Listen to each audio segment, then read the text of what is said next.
1943ರ ವಿಶ್ವಯುದ್ಧದ ಸಮಯ. ಯುವ ಪೈಲಟ್ಗಳು ಪ್ರತಿ ರಾತ್ರಿ ನಾಜಿ ಜರ್ಮನಿಯ ಮೇಲೆ ಬಾಂಬ್ ದಾಳಿ ಮಾಡೋಕೆ ಹಾರ್ತಿದ್ರು. ಪ್ರತಿ ಬಾರಿ ಹಾರುವಾಗಲೂ ತಾವು ಮತ್ತೆ ಮರಳಿ ಬರ್ತೀವೋ ಇಲ್ವೋ ಅನ್ನೋದು ಅವರಿಗೆ ಖಾತ್ರಿ ಇರಲಿಲ್ಲ. ಅದಕ್ಕೆ ಅವರು ಕೇಂಬ್ರಿಡ್ಜ್ ನ ಈ ಈಗಲ್ ಬಾರ್ಗೆ ಬಂದು ಮೇಣದ ಬತ್ತಿ ಅಥವಾ ಲೈಟರ್ ಗಳಿಂದ ಅಲ್ಲಿನ ಮೇಲ್ಛಾವಣಿಯ ಮೇಲೆ ತಮ್ಮ ಹೆಸರುಗಳನ್ನ ಸುಟ್ಟು ಕೆತ್ತುತ್ತಿದ್ರು. ತಮ್ಮ ಹೆಸರು, ತಮ್ಮ ಸ್ಕ್ವಾಡ್ರನ್ ಮತ್ತು ಆ ದಿನಾಂಕ. ಒಂದು ವೇಳೆ ಮುಂದಿನ ಕಾರ್ಯಾಚರಣೆಯಿಂದ ತಾವು ಮರಳಿ ಬರದೇ ಹೋದ್ರು ಈ ಬಾರ್ನ ಮೇಲ್ಛಾವಣಿಯಲ್ಲಾದ್ರೂ ಅಸ್ತಿತ್ವದಲ್ಲಿರ್ತೀವಿ ಅನ್ನೋ ಆಸೆ ಅವರದ್ದಾಗಿತ್ತು. ಅಚ್ಚರಿಯ ವಿಷಯ ಅಂದ್ರೆ ಆ ಮೇಲ್ಛಾವಣಿಗೆ ಇವತ್ತಿನವರೆಗೂ ಯಾರೂ ಬಣ್ಣ ಬರೆದಿಲ್ಲ, ಕ್ಲೀನ್ ಕೂಡ ಮಾಡಿಲ್ಲ. ಅಂದು ಅವರು ಹೇಗೆ ಬಿಟ್ಟು ಹೋಗಿದ್ರೋ ಇವತ್ತಿಗೂ ಹಾಗೇನೇ ಇದೆ. ಇನ್ನು 2026ರಲ್ಲಿ ಆಚಾರ್ಯ ಪ್ರಶಾಂತ್ ಅದೇ ಈಗಲ್ ಬಾರ್ ಒಳಗೆ ಹೆಜ್ಜೆ ಇಡ್ತಾರೆ. ಆ ಹೆಸರುಗಳು ಇವತ್ತಿಗೂ ಆ ಮೇಲ್ಛಾವಣಿಯ ಮೇಲಿವೆ. ಆ 17ನೇ ನಂಬರ್ನ ಟೇಬಲ್ ಕೂಡ ಇಂದಿಗೂ ಹಾಗೆ ಇದೆ.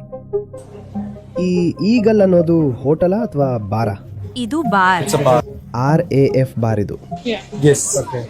ಸೊ ಎರಡನೇ ಮಹಾಯುದ್ಧ ಆದಮೇಲೆ ಅವರೆಲ್ಲ ಇಲ್ಲೇ ಬಂದು ಟೈಮ್ ಪಾಸ್ ಮಾಡ್ತಿದ್ರು. ಪೈಲಟ್ಗಳು ಇಲ್ಲಿಗೆ ಬಂದು ಲೈಟರ್ಗಳಿಂದ ಗೋಡೆ ಮತ್ತೆ ಮೇಲ್ಛಾವಣಿ ಮೇಲೆ ತಮ್ಮ ಬ್ಯಾಚ್ ಹೆಸರನ್ನ ಬರೀತಿದ್ರು. ಅದನ್ನೆಲ್ಲ ಇವಾಗ್ಲೂ ಹಾಗೆ ಉಳಿಸ್ಕೊಂಡಿದ್ದಾರೆ. ನೀವು ಇವಾಗ್ಲೂ ನೋಡ್ಬೋದು. ಬನ್ನಿ ಹೋಗೋಣ. ಹಾ, ನಾವು ಮೇನ್ ಎಂಟ್ರೆನ್ಸ್ ನಿಂದ ಒಳಗಡೆ ಹೋಗ್ಬೇಕಾ? Main entrance. Main entrance. ಹಾ, ಮೇನ್ ಎಂಟ್ರೆನ್ಸ್ ನಿಂದಾನೇ ಹೋಗೋಣ ಬನ್ನಿ. Best feeling. ಹೋಗೋಣ ಬನ್ನಿ.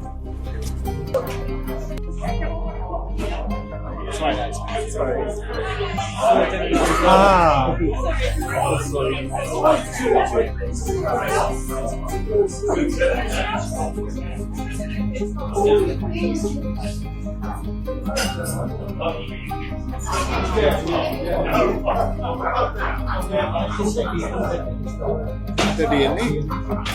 So we are. Yeah. Let's sit down.